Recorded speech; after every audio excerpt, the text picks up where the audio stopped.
If you want to make a mouth with the platonic primitives, you can. They would be smaller, a little bit smaller platonic primitives, maybe 5 or 6 of them. If you want to do that, that's up to you. But in this video, we are going to make the carrot nose. So if we hit our look at our parametric primitives, something that looks sort of like a carrot would be a cone, right? We can start there, cone.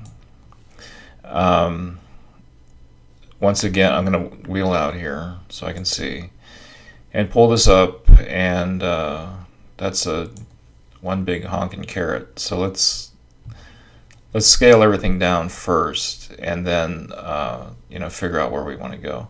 For this one, just to get used to it, instead of using the parameters, why don't we just grab this handle here, click, hold, and drag, and pull it in, and we got like this nice skinny cone.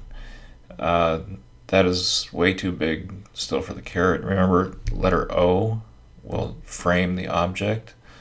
So I can cursor out here and just let me kind of all I'm doing is looking at I'll move this down. I'm just looking at the relative size of this thing, and that's probably pretty good. So let me look at my parameters now. What do I got here? I got the bottom radius, just from me eyeballing it here. It went to 8.388, and the height is 96. So let me clean this up, and so you can follow along at home. I'll make the radius 8 because it's a little bit too large, I think, and then I'll make the height. Well, let's try 90 and see what happens. That looks good. So bottom radius is 8, height is 90. Okay, so let's take a look at this thing. I'm going to deselect it so we can see it better. Not very carrot-like, right? It has to be more organic. The way to make it more organic is to put some bends and curves into this thing. So select the cone, and while I'm at it here, let's call it carrot. I guess you could call it nose if you wanted to. All right, so here we are. This is going to be our first adventure in some modeling. Okay, now we want to make this an editable object, and we're going to put some curves and angles into this thing. So it would be helpful if we could see the segments first. So let's, and this is explained in the intro videos, click on the word display, and it's going to choose Gouraud shading lines. And now we see the lines of everything. Now the cone already has a bunch of segments. If I come over to the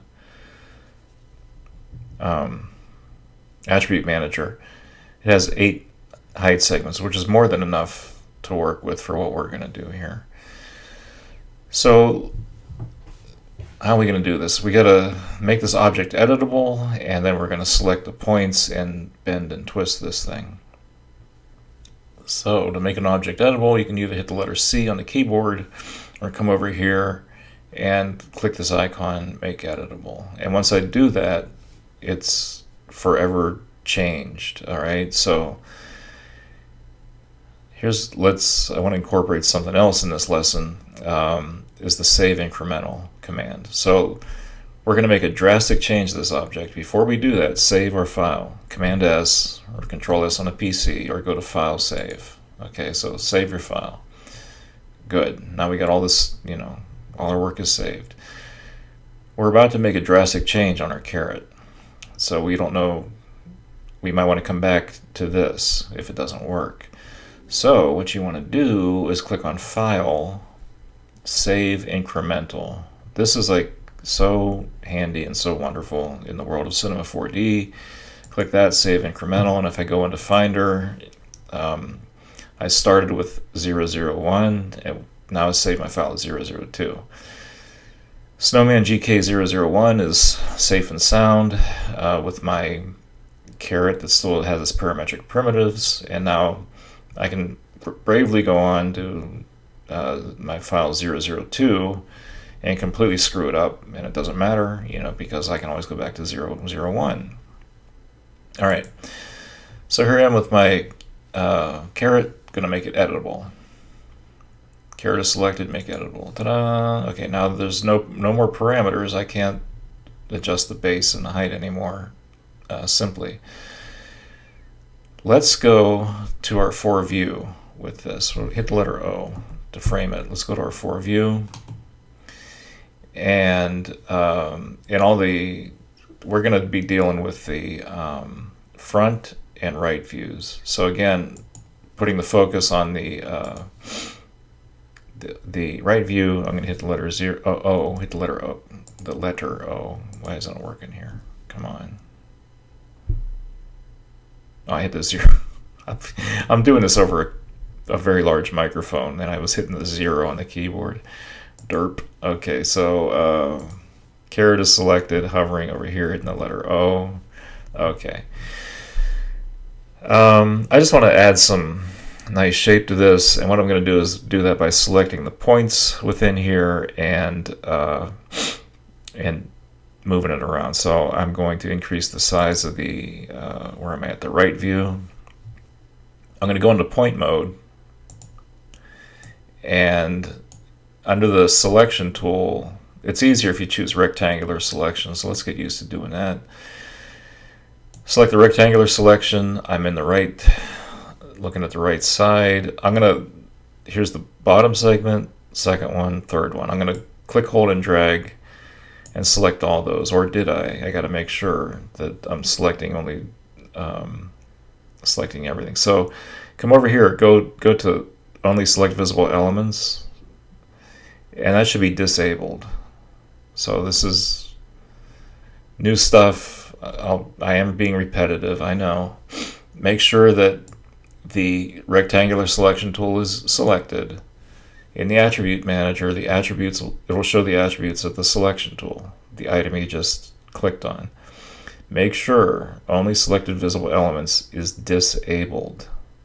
Okay, that should not be checked. So I got everything selected here.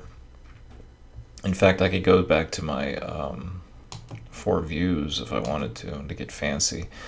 I'm gonna move stuff down here, but I'm gonna look up here to make sure everything is cool. Okay, so I'm looking at moving to my right view, checking out the perspective view.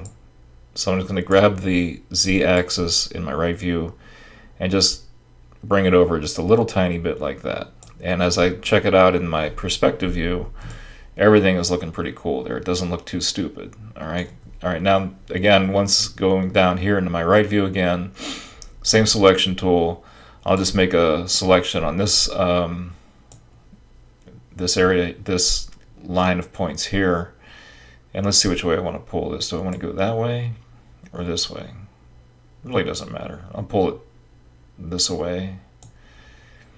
And if I wanted to add a little bit more character to this, I guess, character to my caret, I could pull it this way. Likewise, now if we look at the front view of this caret, it's very, very straight. We could, you could distort it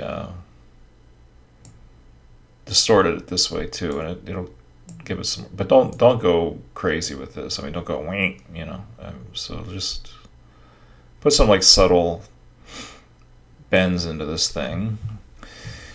And let's go to our perspective view and hold down our option key, and everything is far out and groovy there. It looks good.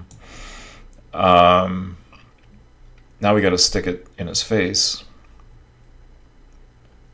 So we want to rotate this guy.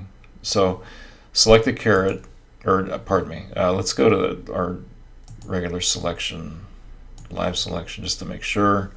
We have to go into model mode because we're gonna deal with the whole model. So go into model mode, and then rotate tool, which you can access here, or you can just hit the letter R on the keyboard. So let's take a gander at what's going on here, and let me wheel out. So what we want to do is rotate it around the x-axis. Okay, so I want to rotate it this way. and let me Command Z. So like whenever I rotate it, take a look at the rotation parameter down here. It's the P. I never remember which is which, to be honest with you. So rotate it in the direction that you want it to go, and check this out. Okay, this is the parameter I want to change. So I want it 90 degrees that way, right? So all I got to do is go into here, type in 90, hit return. Now it's perfect, okay, just the way I want it. Remember, the keyboard shortcut to get back to the selection tool is just to hit the space bar. And for some reason it's not working. What happened? Everything went horribly awry there. I don't know why it didn't work, but it works now. So now I can pull my carrot nose into my head. Let me cursor around here, and that looks like it's pretty much where it's supposed to be. Whoop! I keep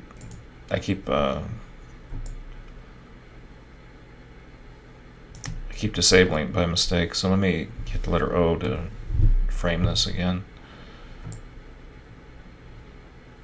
I keep deselecting it by mistake. So that's maybe a little bit too long. I might went a little bit overboard with the carrot, but that's okay.